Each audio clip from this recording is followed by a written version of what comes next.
पंजाब में कांग्रेस के सीएम चेहरे का ऐलान 6 फरवरी को 2 बजे होगा। राहुल गांधी वर्चुअल तरीके से रैली को संबोधित कर सीएम फेस की घोषणा करेंगे। पंजाब कांग्रेस प्रभारी हरीश चौधरी ने चंडीगढ़ में प्रेस कॉन्फ्रेंस के दौरान ये जानकारी दी। उन्होंने कहा कि 117 विधानसभा क्षेत्रों में कांग्रेस उम्मीदवार एक जगह आयोग की तय संख्या के हिसाब से लोगों को इकट्ठा करेंगे। हालांकि सीएम चेहरा तय करने के लिए किस तरह सर्वे किया गया है, इसके बारे में जानकारी देने से हरीश चौधरी ने इनकार कर दिया। उन्होंने कहा कि ये कांग्रेस का अंदरूनी मामला है, इसलिए वे इस बारे में कुछ नहीं कहेंगे।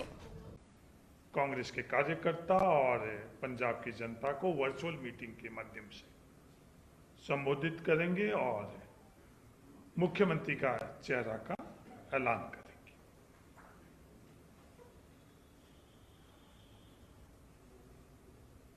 एक 117 विधानसभा क्षेत्र के अंदर प्रत्येक कांग्रेस के उम्मीदवार अपने विधानसभा हलके के अंदर जो इलेक्शन कमीशन की तरफ से इजाजत है उस संख्या के अंदर एक जगह मौजूद रहकर और पूरे पंजाब के अंदर इस वर्चुअल रैली में शामिल होंगे। और उसके अलावा लाखों की संख्या में पिछली 27 तारीख को जो वर्चुअल रैली हुई उसमें आम पंजाब की जनता भी वर्चुअल रैली के माध्यम से इस सभा के अंदर शामिल होगी। आप लोगों का यह सवाल होगा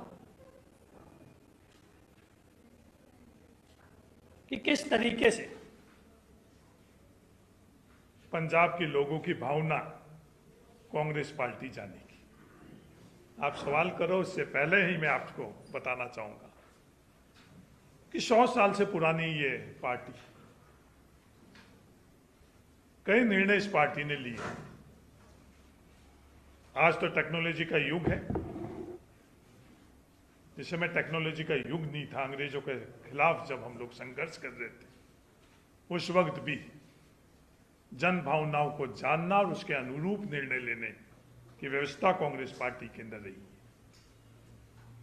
विभिन्न माध्यम से कांग्रेस पार्टी पंजाब की लोगों की भावना, कांग्रेस के कार्यकर्ताओं की भावना, कांग्रेस के नेताओं की भावना को जानकर राहुल गांधी जी 6 तारीख को मुख्यमंत्री के नाम का ऐलान करेंगे, चेहरे के नाम का ऐलान करेंगे। सिद्धू साहब के बयान अगर पूरे कोई सुनेगा या पढ़ेगा तो शायद ये सवाल मेरे से नहीं पूछा जाएगा।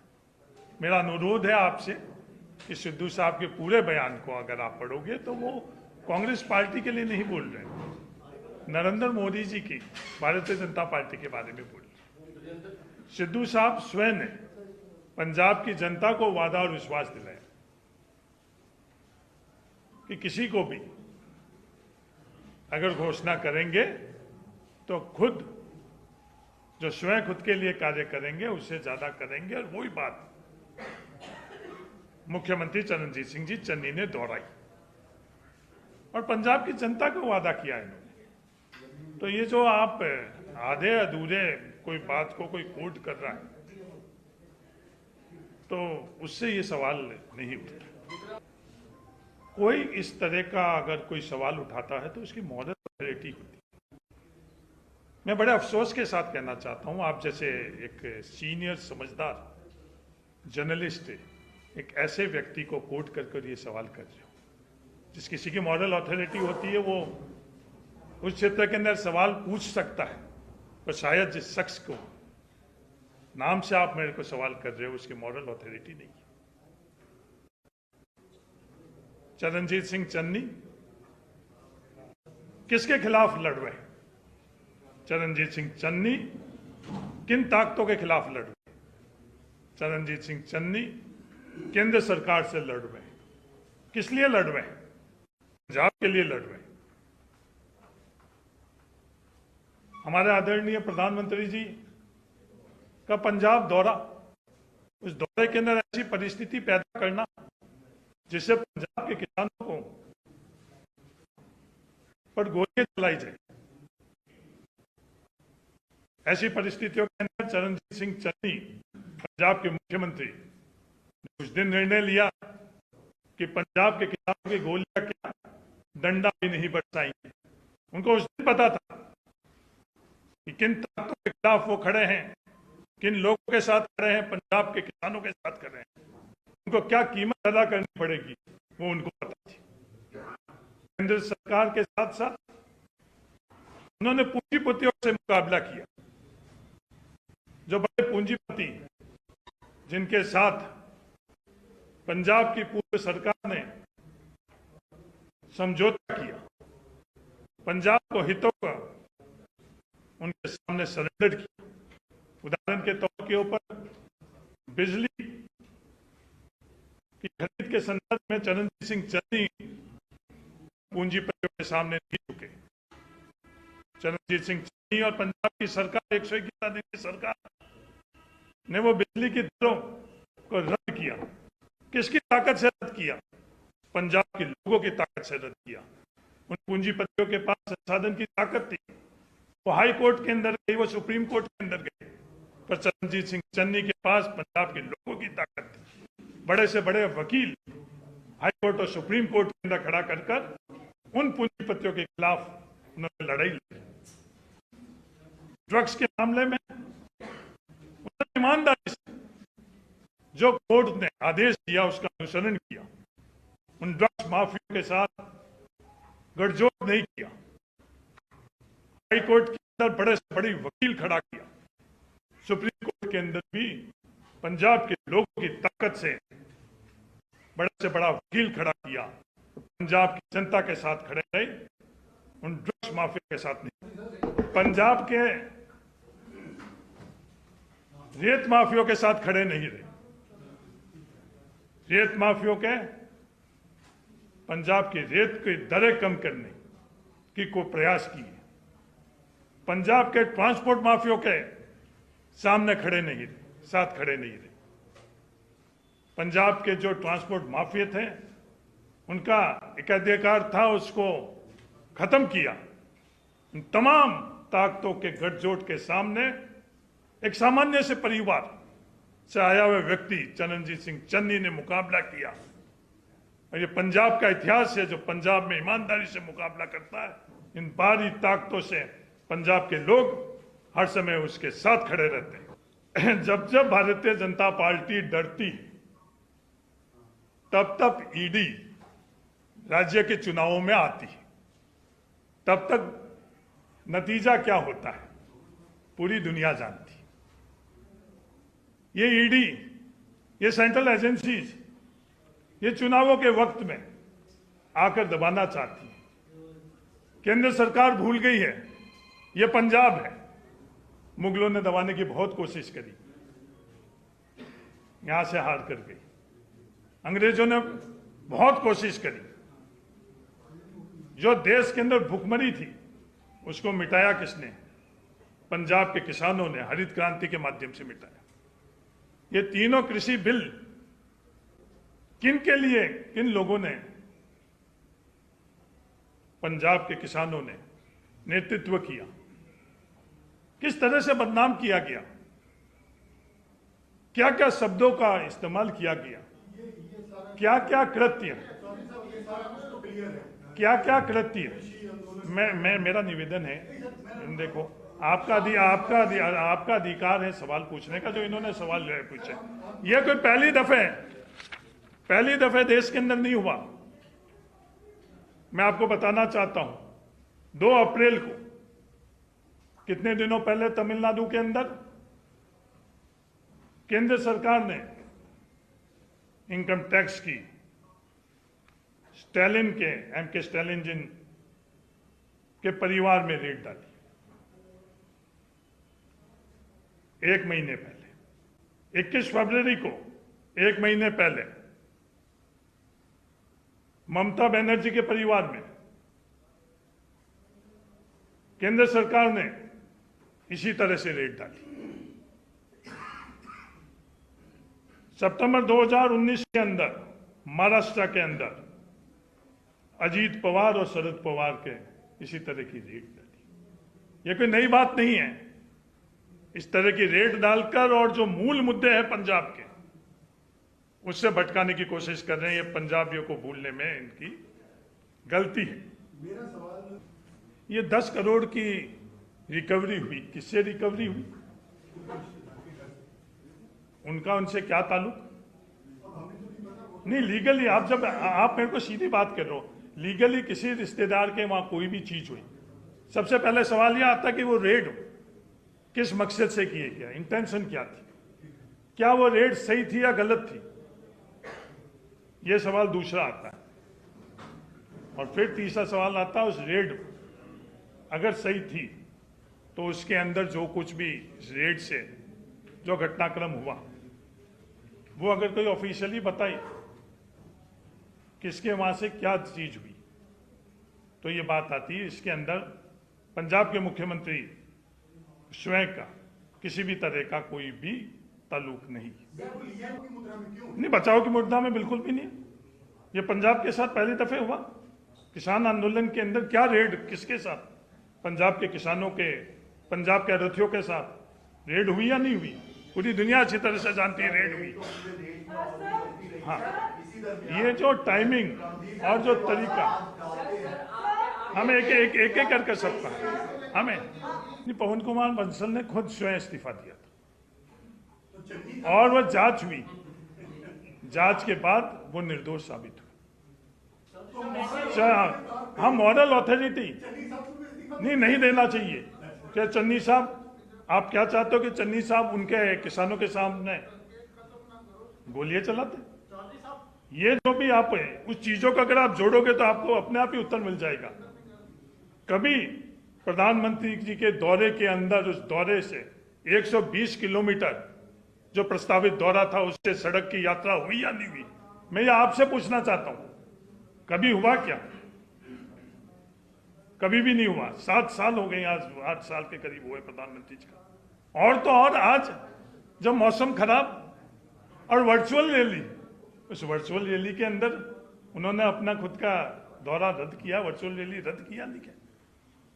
किस इंटेंशन से वो 120 किलोमीटर की यात्रा का निर्णय लिया गया? उसका मकसद क्या था? उस मकसद के अंदर चरणजीत सिंह चन्नी साथ देते या नहीं देते, सवाल ये है। और जब साथ नहीं दिया तो क्या एक सामान्य परिवार के व्यक्ति जो मुख्यमंत्री के ओहदे तक इन सभी ताकतों के सामने खड़ा है उसे कीमत चुकानी पड़ेगी? तो उस दिन भी चरणजीत सिंह चन्नी को अच्छी तरह से पता था, हाँ इनका मुकाबला करना पड़ेगा। पर ये भूल है, ये चरणजीत सिंह चन्नी है, नहीं तो झुकेगा, नहीं गोदी में बैठेगा उन ताकतों से।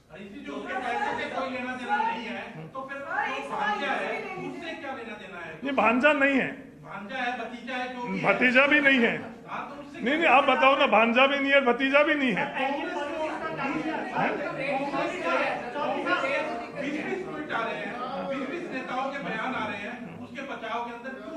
नहीं, बिल्कुल, क्योंकि उनके साथ जो अन्याय किया जा रहा है, उनके खिलाफ आज उनको बदनाम किया जा रहा है, उसके बदनाम करने।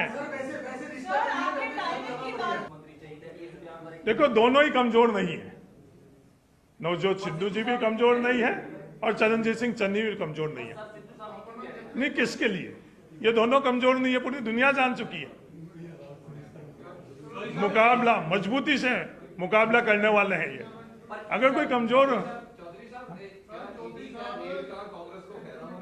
नहीं, आप ईडी का रेड से जो जिस मकसद से भारतीय जनता पार्टी ने किया वो उस मकसद के अंदर आज तक वो सफल नहीं रही। मैंने तीनों चुनाव के संदर्भ में आपको बताया और पंजाब के लोग भी ठोक कर जवाब देंगे 20 तारीख। नहीं, पंजाब के लोगों को फैसला करना है, ये कांग्रेस के लोगों को फैसला करना है। क्या उन ताकतों के सामने घुटने टेकने वालों के साथ रहेंगे? मैं अरविंद केजरीवाल जी, मैं उनका उत्तर तो दूं। अरविंद केजरीवाल जी जिन्होंने उन ताकतों के सामने घुटने टेके और माफी मांगी, उनका साथ पंजाब देना चाहेगी या उन ताकतों के खिलाफ मजबूती से खड़े रहने वाले चरणजीत सिंह चन्नी का साथ देना चाहती है और पंजाब का इतिहास बताता है जो मजबूती से खड़ा रहने वाला उसका साथ देते हैं। तो पंजाब मुझे यकीन है कांग्रेस का पंजाब में कांग्रेस का कैंपेन चल रहा है। कोविड के कारण जो इलेक्शन कमीशन के रेस्ट्रिक्शन है उस कारण डोर टू डोर कैंपेन चल रहा है। डिजिटली कांग्रेस का कैंपेन चल रहा है। कोई भी डिजिटल प्लेटफॉर्म के ऊपर अगर कोई जाकर पता करेगा कांग्रेस का कैंपेन किस तरह से चल रहा है, किसी पर चाहे फेसबुक हो जाए, ट्विटर हो जाए, इंस्टाग्राम हो जाए, जो डिजिटल प्लेटफॉर्म के डोर टू डोर कैंपेन हर कॉन्स्टिट्यूंसी के अंदर धरातल के स्तर के ऊपर चल रहा है। जो परमिस लिमिट्स हैं उसके अंदर बैठ के हो रही है। विड्रॉ के तारीख के बाद पारंपरिक तौर के ऊपर बड़ी सभाएं होती है हर चुनाव के अंदर। तो नहीं, मैंने नहीं कहा, मैं माफी चाहता हूं। नहीं, मैंने सीएम चेहरा कौन होगा इस संदर्भ में मैंने कोई भी वक्तव्य नहीं दिया था। मैं माफी चाहता हूं। हाँ। मैंने ये बात नहीं कही कि कल तक कंप्लीट हो गया। मेरा अनुरोध है जो मैंने बात की है उसको आप वापस रिकॉल करो। मैंने कहा हर माध्यम से हम लोग नीचे धरातल पर भावनाओं को पता कर रहे हैं। चौधरी साहब, जो सीएम का नाम अनाउंस करेंगे किस माध्यम से आपने जानकारियां ली है? अपने कार्यकर्ताओं से या आम जनता से? कोई व्हाट्सएप के माध्यम से, कोई फोन कॉल के माध्यम से? मैंने आपसे अनुरोध किया कि ये 100 साल पुरानी पार्टी जन भावनाओं को पता करने के लिए विभिन्न माध्यम से हम लोगों के आंतरिक तौर पर व्यवस्था है। हम उस चीज का प्रोपेगेंडा करने में विश्वास नहीं करते। जो हमारे आंतरिक तौर के ऊपर व्यवस्था है ये पहली दफे नहीं हो रहा, कई दफे किया। नहीं, मैंने बोला ना भी हर माध्यम से कर रहे हैं, हर माध्यम से कर रहे हैं।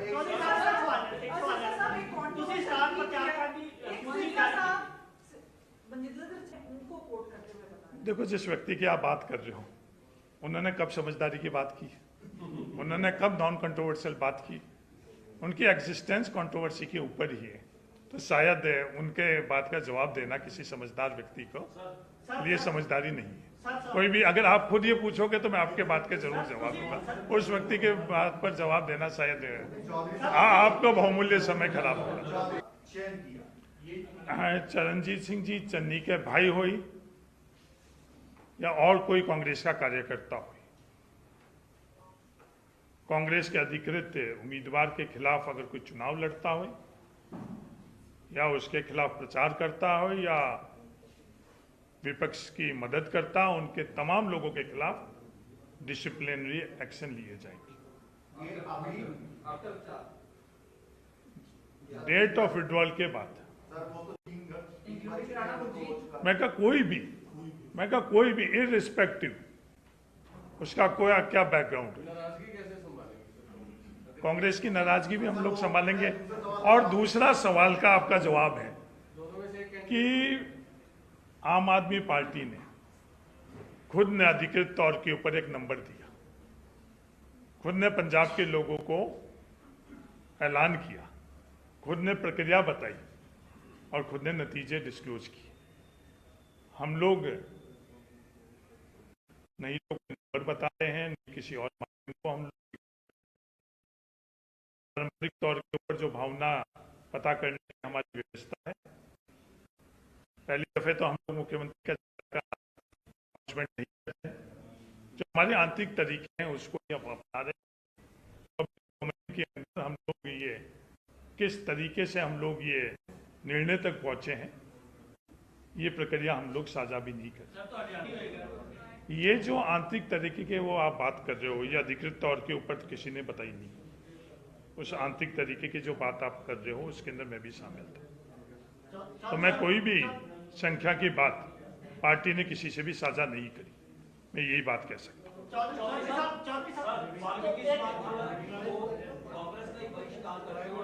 एक देखो, कोई भी व्यक्ति की भावना है वो इजागर कर सकता है, बता सकता है। समाज की तरफ से कोई अधिकृत संस्था हुई, किसी प्लेटफॉर्म हुई, उसके माध्यम से तो ऐसी बात नहीं करेगी। हरीश चौधरी संगठन का इंचार्ज है, सरकार के किसी भी कृत्य के अंदर नहीं तो हरीश चौधरी की सलाह थी, नहीं उनको किसी प्रकार की हम लोगों ने कोई बात की। सरकार चरणजीत सिंह चन्नी ने एक बेहतरीन सरकार 111 दिन की चलाई, वो दुनिया अच्छी तरह से जानती। पीछे वालों को भी